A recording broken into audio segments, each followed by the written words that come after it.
Hey Crafty Friends, it's Jen from Katahdin Krafts and welcome back to the Cottage Cutz YouTube channel today. I want to congratulate Marz S for winning the spring bunny car from my last video. All the information you need in order to collect that die and have that shipped to you will be listed below. So congratulations again, Marz S. You have won that spring bunny car. All right, so this week for my project, I am featuring the spring tulips and the spring butterflies from the latest Easter release. Cut them all out on Copic marker-friendly cardstock.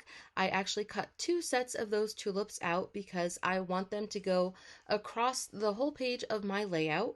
And I am making an 8x8 page today, and I'm going to change it up a little bit with this project. I want to create my own background instead of using some pattern paper. So what I decided to do was mimic my favorite sky from my card making.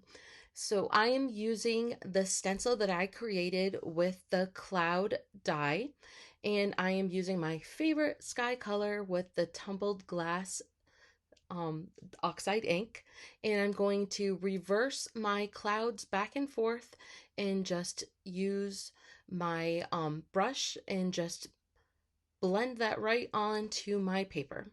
As you can see, we're going to speed that up, and I'm just going to go back and forth all the way down my paper. No rhyme or reason, really. And you can even turn those sideways if you want. You know, you can just fit those in any way you want. Just be very conscious of the edges because you don't want any hard edges. And so as you can see, now I'm going to add some spun sugar in there. Again, this is my favorite little combination. You do get a little bit of purple when that spun sugar and the tumbled glass mix, and it's just a very nice light pastel, and it happens to be all my favorite colors. So again, this is one of my little signatures that I do a lot in my card making, so I thought I would bring it to a scrapbook layout this week.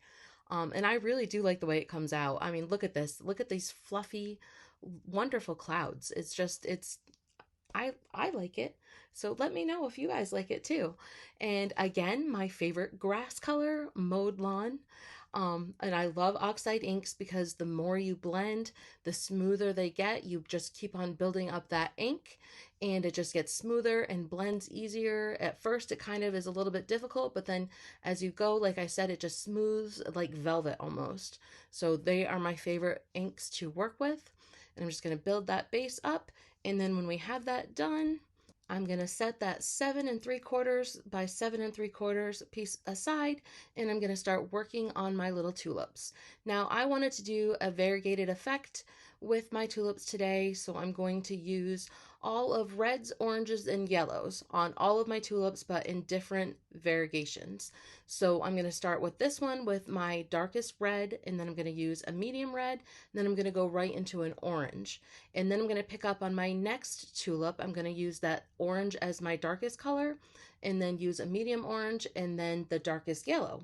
And then I'm going to go with my other tulips with the darkest yellow, and then a light yellow or a medium yellow, and then a lighter yellow. So that's what I decided to do for my whole color scheme, as you can see, with my tulips and my leaves and stems. I use that same variegated effect, but I just used the YG family on those and made a good mixture so they could still stand out alone, but yet mix in to create a nice scene. Okay, speaking of nice scene, it is time to put everything together. So I have a piece of black cardstock in the back that is 8x8 and a little 3.5 by 3.5 inch square mat. And I decided to go with black because I thought with these rich colors that the black would be really elegant and just make that really pop. And I do really think that that all worked together, especially with the butterfly body matching with the black. And so now I'm just planning this out and seeing which tulip bulb goes well with each stem, or which tulip bulb or flower. I guess it's just the flower. The bulb is not showing. That's under the ground.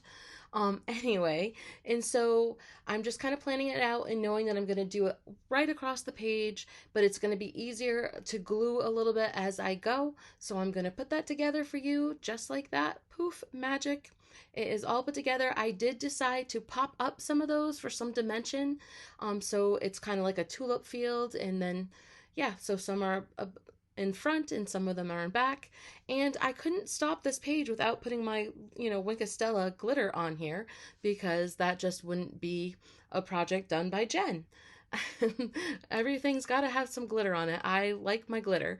So I went ahead and glittered up all those tulips, and I couldn't leave the butterfly without some shine. So we added some shine to that as well. And there we go. One thing that was bothering me is I could not decide what to do with that space up there. So I decided, I'm making this page again in advance because I do live here in northern Maine and our tulips are not out yet. I haven't been out enough to see if they've even kind of started poking out. If they had, it would just be very recently because we just got rid of our snow. We're a little bit behind the rest of, the world, because we call it the northern tundra up here. But anyway, I wasn't really sure what to do with that space. It probably does need a title, so I either need to stamp it or put that little piece of block paper that I kind of threw in there for a second, either stamp on that or cut something out in the Cricut. I don't really know. I'm not sure what I need to do there, but something needs to be done there. So you give me, some suggestions in the comments. I would love to hear from you. So that is our project for today. I really appreciate everybody stopping in and crafting with me again this week. Today is my last video for the Cottage Cutz family. I have really appreciated my time here on the design team.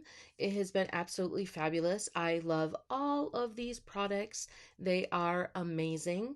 My family obligations have just been a lot lately, so I needed to step back, but I'm hoping to at least be a guest designer in the fall. So I hope to see everybody then. Have a great summer and make sure you do lots of crafting. Take care, everybody.